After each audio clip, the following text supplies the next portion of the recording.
Le Seif Tetzaïn traite de la possibilité de poser ce que le Shulchan Aruch appelle in panada, c'est une pâtisserie fourrée, on l'expliquera, face au feu.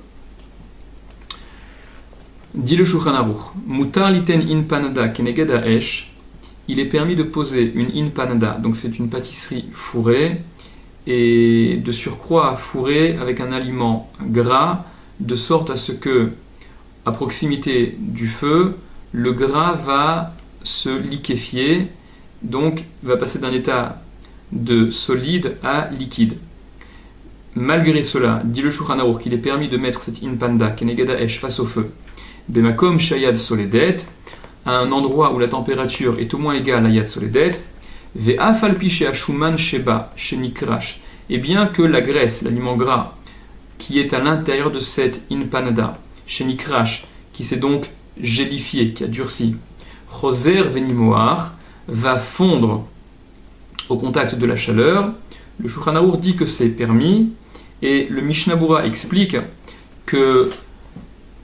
on va se référer à la situation initiale, c'est-à-dire à la situation de départ de cette graisse lorsqu'elle est chaude, lorsqu'elle est froide, à savoir elle est solide, et par conséquent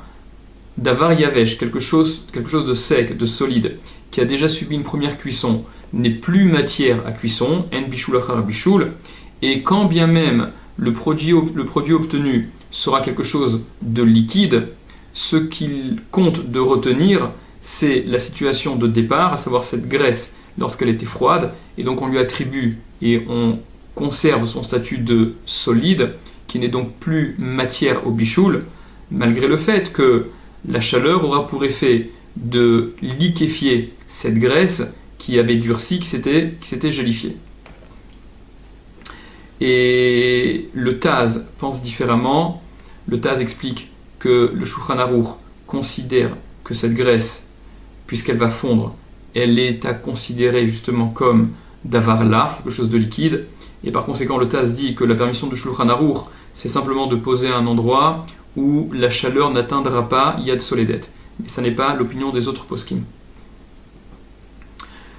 Rajoute le Rama, Vekol sheken kdera, et à plus forte raison une kdera, une casserole, chez Yeshba rotev shenikrash, dans laquelle il y a un bouillon qui s'est gélifié, qui a durci, c'est-à-dire casserole dans laquelle il y aurait du bouillon et la couche supérieure de gras aurait durci, à plus forte raison que ce sera permis de poser donc à proximité du feu, parce que lorsque la graisse, le gras, fond, enobain, il n'est pas visible, des charrets, et c'est permis, par conséquent, à plus forte raison que cela est à permettre. Le Mishnah Berurah explique que ce que veut dire le Rama, c'est la chose suivante, c'est que le problème de nolad, c'est le din qui concerne une réalité nouvelle. Nolad, ça veut dire naître, ce qui est né.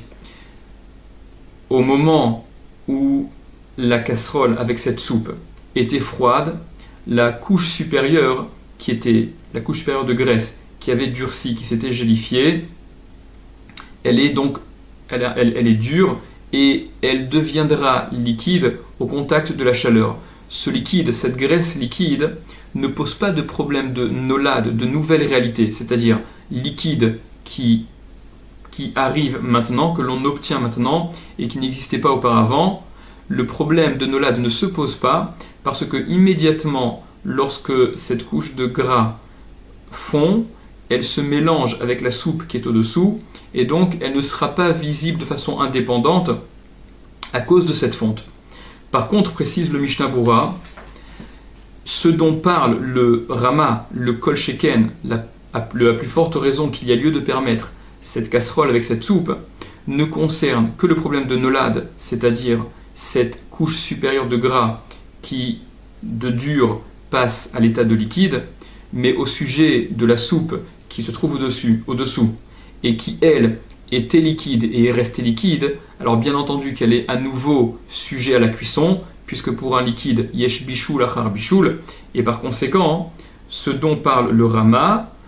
c'est la permission de mettre à proximité d'une source de chaleur cette casserole dans laquelle il y a cette soupe avec la couche de graisse qui a gélifié au-dessus, mais suffisamment loin de la source de chaleur pour ne pas risquer que le bouillon arrive à une température de Yad Soledet. Rajoute le Rama, Veyesh Mahmirin, et il y a ceux qui sont Mahmir, qui interdisent, c'est-à-dire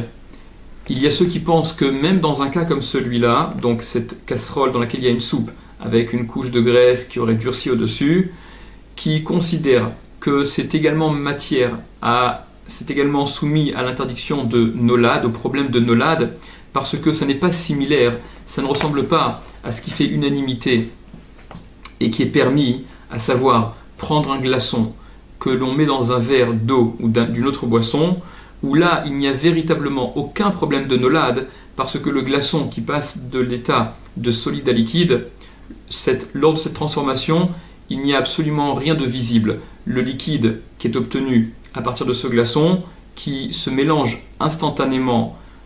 au liquide dans lequel il est plongé, n'est absolument pas visible. Alors que dans le cas de cette soupe, où il y a la couche de graisse, même si lorsque la graisse fond et se mélange à la soupe, elle ne se mélange pas véritablement parce qu'elle va rester en surface, et donc elle sera visible à la surface. Venagoul et Achmir, et ils ont pris l'habitude de la Khumra, dit le Rama, c'est-à-dire que l'habitude, le minag à retenir est la Khumra. Mihu cependant, bimkom tzorer yeshismor asvara rishona, en cas de nécessité, il y a lieu de s'appuyer sur la première opinion, c'est-à-dire de permettre, comme le dit le Shulchan Aruch, et le Mishnah Berurah rajoute que avant que le four n'ait été allumé, on pourra mettre la pashtida, donc cette pâtisserie, à proximité de ce four, à proximité du feu, parce que de toute manière, donc et ça sera allumé par un goy ou avec une minuterie, parce que de toute manière, certains permettent les khatrila de le faire, c'est l'opinion du Shulchan Aruch. Cela dit le Mishnah Berurah, on ne pourra faire cela que si ça n'est pas en présence d'un Hamaharetz, d'un ignorant, qui risquerait de tirer des conclusions erronées.